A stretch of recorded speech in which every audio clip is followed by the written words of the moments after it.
Hello there and welcome to this Film in 5 review from More Movies. My name's Greg Fisher and in this video I'm going to be talking about the 1989 drama film Dead Poets Society, which was directed by Peter Weir and stars Robin Williams, Ethan Hawke and Robert Sean Leonard.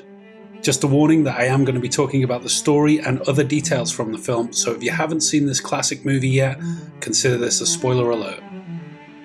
Set in Vermont in 1959, Dead Poets Society tells the story of a group of young teenage boys who all live and study together at an exclusive boarding school called Welton Academy. Beginning at the start of a new semester, Todd Anderson, played by Ethan Hawke, arrives at Welton, jokingly called Helton by the other boys, and falls in with his new roommate Neil Perry, played by Robert Sean Leonard, and his group of friends.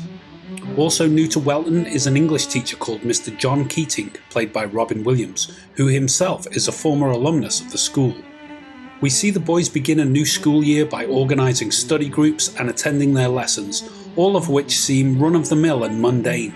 That is, until they attend Mr. Keating's poetry class. In his very first lesson with the boys, Keating uproots the class from their sedentary positions and takes them into the reception hall of the building, inviting them to view photographs of former Welton students from years before. He proceeds to warn the class that time is fleeting and tells them that they too one day will cease to be. Keating then implores them to make their lives extraordinary and to seize the day. A little surprised and confused by this non-traditional lesson, Todd, Neil and the other boys in the class are left bemused by Keating's words, which have made an impression on them. Over the course of more lessons, we see Keating use unconventional teaching methods that contrast against the stuffy and old-fashioned techniques used by the other educators at the school. He encourages the class to see things from unique perspectives and sanctions rebellious actions such as standing up on his desk and ripping the introductions from the pages of their textbooks.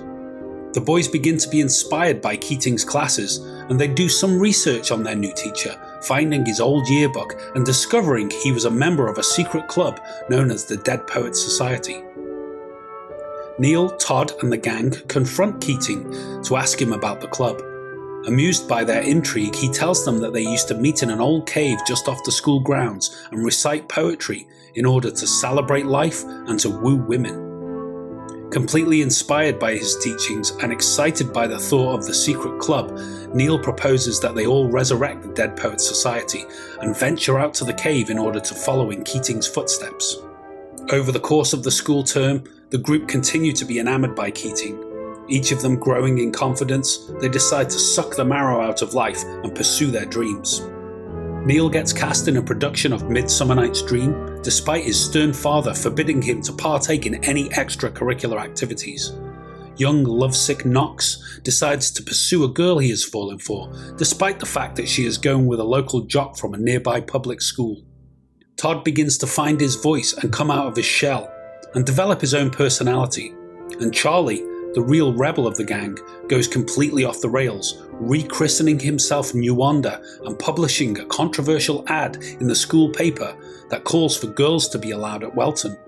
Following this up with an elaborate protest during a school assembly, we suddenly realise the extent of Keating's influence on the boys, and suffice to say, trouble ensues. The film is incredibly well made. Australian director Peter Weir did a stellar job with the young cast, none of whom had done anything on this level prior. The performances are very naturalistic and believable. As the school year heads into winter, we become fond of the gang and their exploits, leading us to feel sorry for them when the authoritarian headmaster Mr. Nolan decides enough is enough and cracks down on the lads and their beloved teacher. The casting of Robin Williams was a true masterstroke. Known primarily for his comedy performances in his stand-up shows and the hit TV series Mork and Mindy, Williams had not yet tackled a dramatic role of this calibre beforehand. Rising to the challenge and not overdoing it, his young and charismatic English teacher is a joy to witness as we join in with the rest of the class in our admiration of his encouraging and inspirational guidance. Ultimately, Dead Poets Society is a bittersweet tragedy that highlights the consequences of our actions as much as it encourages a carefree spirit of individuality. It promotes the idea of following our heart's true desires, but emphasises the fact that in this world, even our dreams may carry a cost. Give me your hands if we be friends. and Robin shall restore amends. Well, that's it for this review. Please leave me a comment and let me know what you thought of the video. And I hope to see you again on another Film in 5 from More Movies. So what did you think of Dead Poets Society? Let me know your thoughts down in the comments, and don't forget to like, share and subscribe right here on YouTube. For more articles and reviews from us, check out our website moremovies.co.uk. And why not join us on social media? We're at More Movies for you across the board. If you really enjoy what we do, you might consider supporting us at buymeacoffee.com or on patreon.com. All the links are in the description below. And for more filmtastic videos from us, click one of the links on screen now.